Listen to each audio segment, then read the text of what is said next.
The Labor Department told us today that another 362,000 Americans have joined the line for unemployment benefits, but there is good news.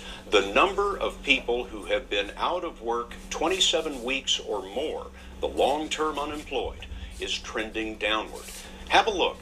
The number of long-term unemployed rose from 1,078,000 in the fall of 2006 to 6,704,000 in the spring of 2010. Since then, it has fallen to 4,708,000. Ben Tracy talked to one of the long-term unemployed, and he may look familiar. From my perspective, from my eyes, I still see that we're in a deep recession. Jack Walerius has not had a full-time job for more than 3 years. He now spends his time volunteering at an unemployment networking group. Do you have any sense of how many jobs you've applied for, how many interviews you've been on? No. Too many to count? Yeah, I've just stopped counting.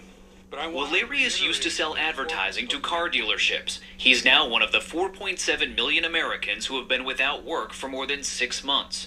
The long-term unemployed often find employers are worried their skills have degraded and wonder why they have been unemployed for so long.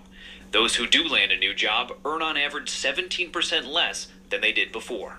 We first met Walerius in 2011 when he and other unemployed white-collar workers in California spoke with Scott Pelley. In those 3 a.m. moments, you ask yourself what? Why can't I get a job? Well, I still have those 3 a.m. moments. This morning it happened to be a 2:30 moment. He's been living off of savings and worked at a Costco for 2 months over the holidays. He's now 61 years old. At this point, what are you willing to do for a full-time job? Quite frankly, the seasonal job I had, I was hoping would turn into a full-time job. And if that's what's out there, that's what I will take right now.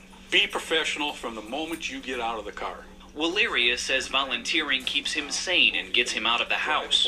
There are people who are gainfully employed who will say, wow, after 3.5 years, if you can't find a job, you must not be trying hard enough. People make those judgments themselves. I'm aware of that. What do you say to them? You have to walk a mile in my shoes. You know, I just hope it never happens to you. Walerius recently had his first in-person job interview in 4 months. He's still waiting for an answer. Ben Tracy, CBS News, Los Angeles.